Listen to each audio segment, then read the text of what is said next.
এসেছিলেন 11 বছর কয়েক মাস। এই 11 বছর কয়েক মাসে তিনি সালাত আদায় করেছেন। এখন প্রশ্ন হলো, তাহলে আমরা 50 বছর কয়েক মাস পর্যন্ত কি সালাত আদায় করব না? বলেন, করব না করব না?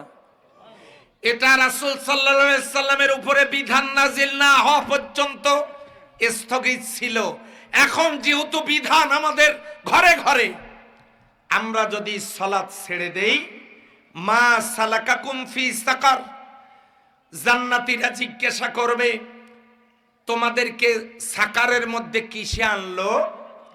এই সাকারেরা বলবে, সাকারের অধিবাসীরা বলবে, ক্বালু লাম নাকু মিনাল মুসাল্লিন, আমরা জমিনে নামাজ আদায় করতাম না, এই জন্য আমরা সাকারের মধ্যে, এই জাহান্নামের আগুনের মধ্যে জ্বলতেছি।